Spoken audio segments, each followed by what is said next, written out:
પહેલા તો બધા સરસ મજાનું ઝીલ્યું, એને બધાને અભિનંદન. કારણ કે આજના દિવસનું મહત્વ તે ગુરુજીનું નામ લેવાનું છે. આજનો દિવસ અને એના દિન વિશેષની નાની એવી વાત આપણે કરવી છે. જે કાંઈ રજૂ થાય તમને કહેવામાં આવે એને સાંભળજો, યાદ રાખજો, જીવનમાં ઉતારજો. આ કાનેથી ઓલા કાને નીકળી ન જાય એનું બધા ધ્યાન રાખવાનું. તો જ અમે અહીંયા જે કાંઈ બોલીએ, જે કાંઈ કહીએ ને એનું મહત્વ રહી ભાઈ, નહીતર એનું કોઈ મહત્વ નથી. બેસી જાઓ હવે.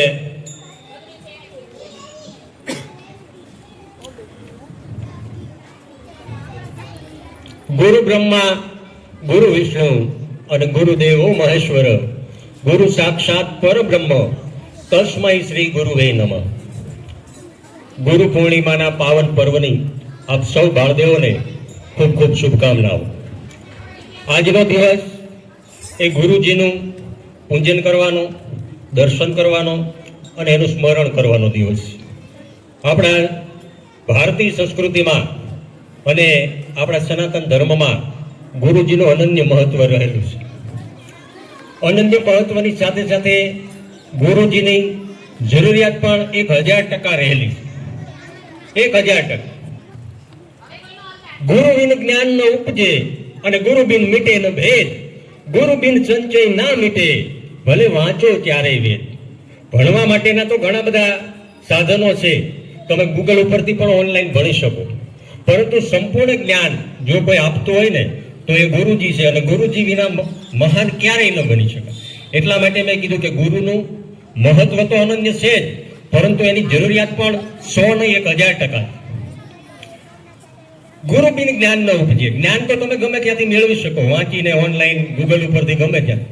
પણ ગુરુ બિન મીટે ન ભેદ, ચાચા ખોટાનો ભેદ એ એક ગુરુ જ પરખાવી શકે કે આ ચાચું છે અને ખોટું છે. એનો ભેદ પારખવા માટે તમારે ગુરુની જરૂર પડશે. ગુરુ બિન મીટે ન ભેદ અને ગુરુ બિન સંચય ના મીટે. સંચય એટલે તમને મનમાં અનેક જાતના પ્રશ્નો થશે, એ પ્રશ્નોના જવાબ, એની સમસ્યાનો ઉકેલ એ માત્ર ગુરુ જ તમને આપી શકે, બીજું કોઈ આપી શકે નહીં. એટલે પ્રશ્નના સમાધાન માટે પણ ગુરુની જરૂર છે. સાચા ખોટાનો ભેદ પારખવા માટે પણ ગુરુની જરૂર છે. એટલે ગુરુની જરૂરિયાત એ 1000% છે. ગુરુ બિન મીટે ન ભેદ, ગુરુ બિન સંચય ના મીટે ભલે વાંચો ચારે વેદ.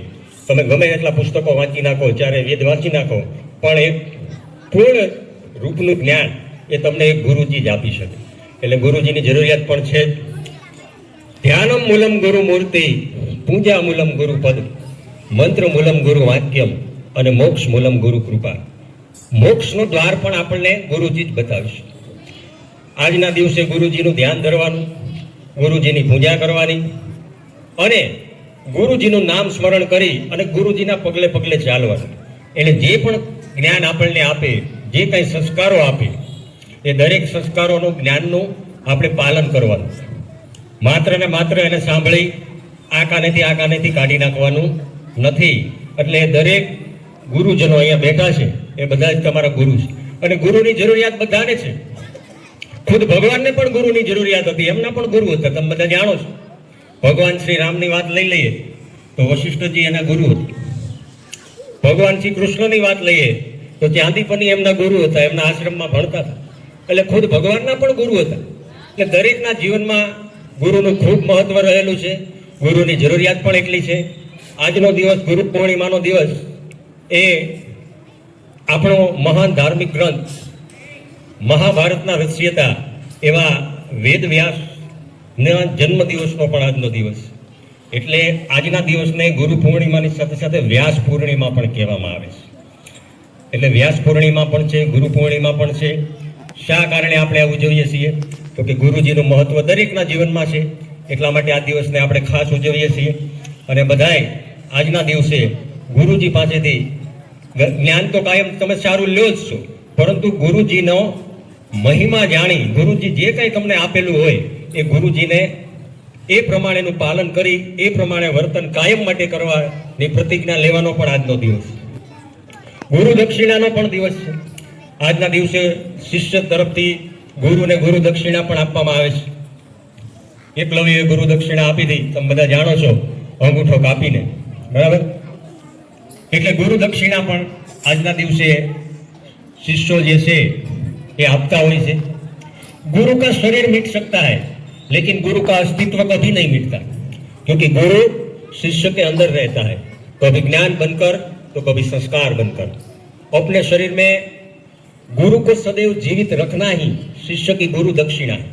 એટલે આજના દિવસે તમે બધા અમને એવી ગુરુ દક્ષિણા આપો કે અમે અહીંથી જે કાંઈ પણ તમને સંસ્કારો આપીએ, જ્ઞાન આપીએ, એ સંસ્કારો અને એ જ્ઞાનને તમે સતત પ્રજ્વલિત રાખો, એને જીવંત રાખો, એ ક્યારેય મૃત્યુ ન પામે એ જાળવવાની તમારી જવાબદારી છે। એટલે ખાસ આજના દિવસે આ બધાએ ગુરુજીનું મહત્વ વધે એવા પ્રયત્નો કરવાના છે। અને એક સુંદર મજાની કવિતા સાંઈરામ દવેની છે। આપણા CRC સાહેબ પધાર્યા છે, આપણે એમને હાથ ઉપર કરી અને એનું સ્વાગત કરીએ। આજના ગુરુ પૂર્ણિમાના દિવસે ગુરુજીનું આગમન, કમલભાઈ સાહેબને અભિનંદન, બેસી જાય। એટલે કમલભાઈ સાહેબ પણ ખૂબ સારી કવિતાઓની રજૂઆત કરે છે। એટલે આજના દિવસની ખાસ ગુરુ પૂર્ણિમાની ગુરુજીને લગતી જે કવિતા છે એ કવિતાની મારે એક રજૂઆત કરવી છે।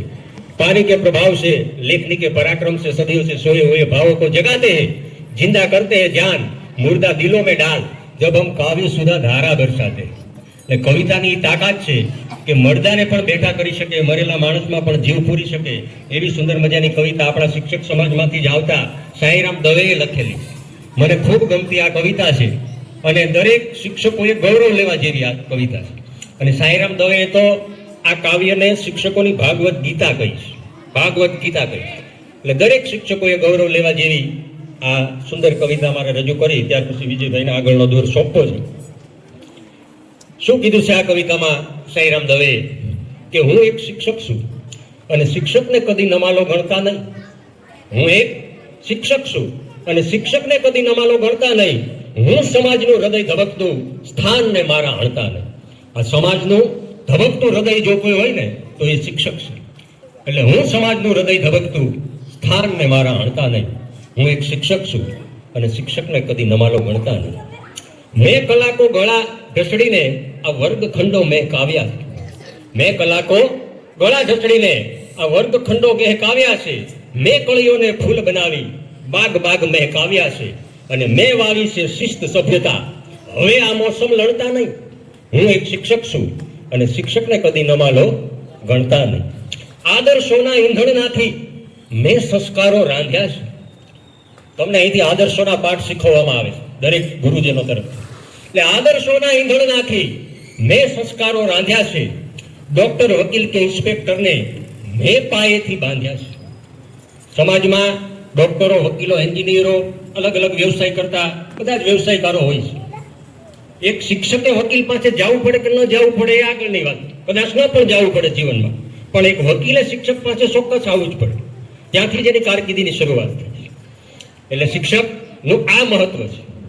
ડોક્ટર, વકીલ કે ઇન્સ્પેક્ટરને મેં પાયેથી બાંધ્યા છે। આદર્શોના ઈંધણ નાખી મેં સંસ્કારો રાંધ્યા છે। ડોક્ટર, વકીલ કે ઇન્સ્પેક્ટરને મેં પાયેથી બાંધ્યા છે। હું પાયાનો પથ્થર, કોઈ જૂઠ ઇમારત સણતા નહીં।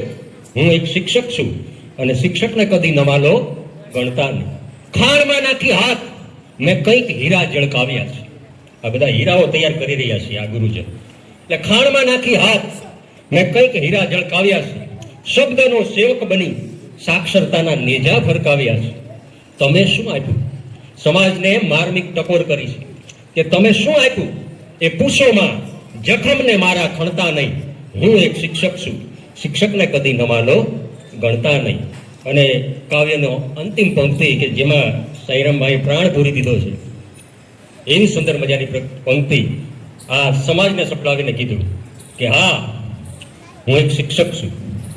હા, હું એક શિક્ષક છું અને શિક્ષકને કદી નમાલો ગણતા નહીં। આવા શિક્ષક સમાજ આપણા શિક્ષક જ હતા અને એ શિક્ષક તરીકે જ્યારે નોકરી કરતા ત્યારે એ નોકરી કરતા કરતા એમને આ કાવ્ય સૂજ્યું।